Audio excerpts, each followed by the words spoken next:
Good evening, Graham Rawlins with our Wednesday edition of News Geelong. As fascinating as Australia might be, the land down under is not without its dangers, and with summer approaching, it is timely to hear about snakes. Established in 1842, Winchelsea is a town 37 kilometres southeast of Geelong, where the locals are proud of a new refurbishment to its historic sports pavilion. And later in the program, the Flying Hawk Nathan Curry will bring us the latest news from the pulsating world of Geelong sport, while our scintillating Sophie Miller will keep us up to date with weather conditions expected for the Geelong and Surf Coast region over the next 6 days. Barwon Edge was the location of a pilot program, that will begin to benefit all of us. Ian Nicholls has more. Well, they say that good health could be as simple as a walk in the park. Well, that's the aim of a new pilot program being launched at Barwon River's Edge today. Geelong is the lucky recipient to give this a trial, and we're sure it's going to work. Healthy people and parks go together. We're so fortunate to have this project. It's a groundbreaking project aimed at getting people much more active in their natural environment in the parks and open spaces that we know Geelong has abundance of, to actually improve their mental and physical health. And to have this project run in Geelong is pretty special, because we know that amongst the wider Geelong region population, we have higher than the state average obese people, higher than the state average number of diabetics, and the consequential health problems later in life that come from inactivity, such as cardiac issues. So to trial this project with the support of Medibank Private in terms of funding the project and getting our people in our region out and active and healthy makes a lot of sense to me, and I'm hoping to see a good outcome and lots of people get engaged over the next few months as we move into summer. I think anything that the GPs can encourage their patients to get outdoors in the interest of their own health and well-being is absolutely welcome. Well, it's another form of medicine in its natural state, isn't it? Well, I think if you get back to basics, and I think the Mayor spoke today in his talk about getting back to good old-fashioned basics and using the outdoors as natural assets, and certainly the message is if you're outdoors amongst parks, it's actually going to be good for your health too. Well, we don't want to deprive you of clients, but I'm sure that you'd welcome it, that people become active in the parks and perhaps just help themselves. Well, I don't think there's any shortage of demand coming from the community. I mean, statistically, Australia is actually increasing its obesity rate, and chronic disease is actually clogging up hospitals, when indeed people can be preventing that illness by actually getting active, looking after themselves, and this is just one of the many initiatives that Geelong's got going. That it will give young people an opportunity to see their parents and their grandparents doing some physical activity, because in today's age it's a little bit more different. Once upon a time we were always in the parks. Now it's not so much. So hopefully one day we don't need this program, because it'll follow through to the youth and young people, and they'll be great role models, and hopefully they'll get all the activity they need. At the launch of Active in the Parks here at Barwon Edge, this is Ian Nicholls for News Geelong. The Don Bird Foundation is a not-for-profit fundraising organisation set up to assist a 48-year-old Geelong handyman. Meryl Friend reports. We're at St Joseph's College, where we're able to have a chat with Don Bird and his son Rylan Bird, who's going to be riding from Sydney to Geelong 1,000 kilometres with his grandfather to help raise some much-needed funds for his father's operation in America. In August 2010, I attended the Geelong Hospital, and they diagnosed pneumonia, serious bout of pneumonia, and during an x-ray they noticed a elevated diaphragm on my right side. I was in hospital for approximately a week and treated for pneumonia, and then released thereafter. Subsequent to that, 6 weeks later, I received another bout of pneumonia, and unfortunately my diaphragm was elevated even further.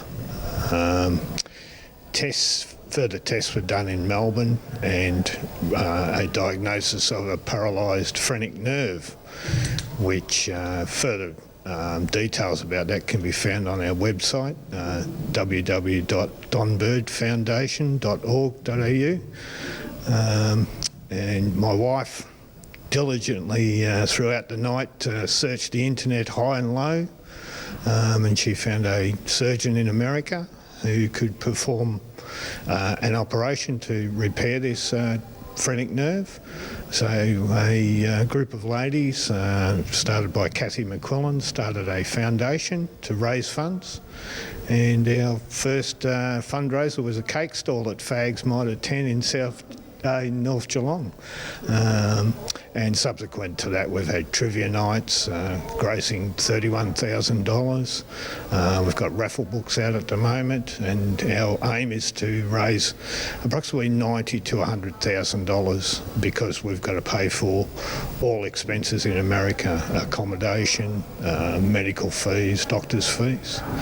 So we're about 62,000 at the moment. And then obviously our last big fundraiser we have is my son Rylan is going to ride from Sydney to Geelong with his grandfather Ray McNamara. When Dad got diagnosed with I think it's phrenic nerve paralysis, I put my hand up and did a ride. Like to say I was going to do a ride from Sydney to Geelong, for him. So you often go out with your grandfather as well? Every Sunday, And so what sort of training have you been doing to get yourself prepared?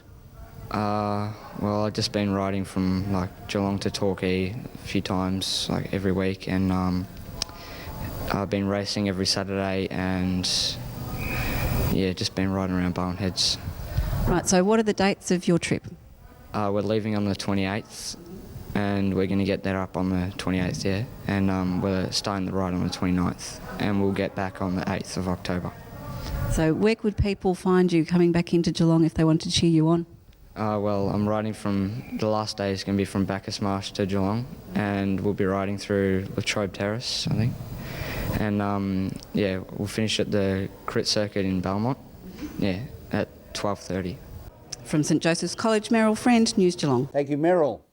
The summer of snakes is around the corner, and Parks Victoria has begun another positive public program, as Ian Nicholls reports. Well, we're starting to get some nice warm days in this part of the world, and of course people get out and about. But don't forget, snakes also get out and about.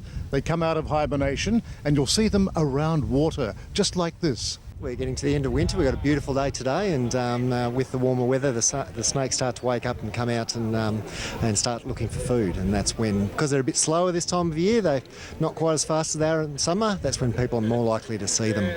Well, it's well known that when they come out of hibernation, they are in seek of food and partners, and they could be a bit grumpy. It wouldn't pay to get in their way, would it?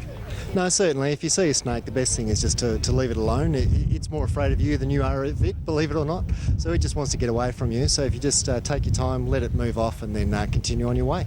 Are there any areas around Geelong and District that are renowned for snakes that we would warn people about? You're more likely to see them around watercourses, where we're near the beautiful Barwon River today, and that's certainly an area where you would see snakes near water. So anywhere you think there's permanent water or a lot of sort of vegetation areas they can get in and under, that's where you're likely to see them. And what's their season range? How many months are they sort of active? It depends on the season, but basically when it's warm, so usually through spring, summer and autumn. By late autumn they're all asleep. And maybe there's a few misconceptions about snakes. Not all of them are venomous, are they? No, that's correct. Pythons, we do get some pythons around there, are not venomous, but Australia does have one of the worst or the most number of venomous snakes in the world. So certainly a lot of the ones you will see, best assumption to make is that it is a venomous one, and leave it alone. And you'd run a mile if you saw a python, I would think. Oh, well, they can certainly give a nasty bite, although they won't envenomate you, but they certainly leave them alone too. So would you advise people perhaps when they're walking through parks to carry a stick, or is that sort of a little bit over the top? Probably. I would actually say stomp your feet. That's what I tell the kids that come and visit our sanctuary to do. Stomp your feet. The snakes will feel the vibrations of you coming and move. If you have a snake, it means you're going to try a stick. You're going to try and engage the snake. Best just to leave it alone. Our thanks to Park Ranger Michael Smith, doing a mighty job warning people about snakes right here on News Geelong. Thank you, Ian. This is News Geelong, Wednesday edition, as we go to a break and return with more news after this.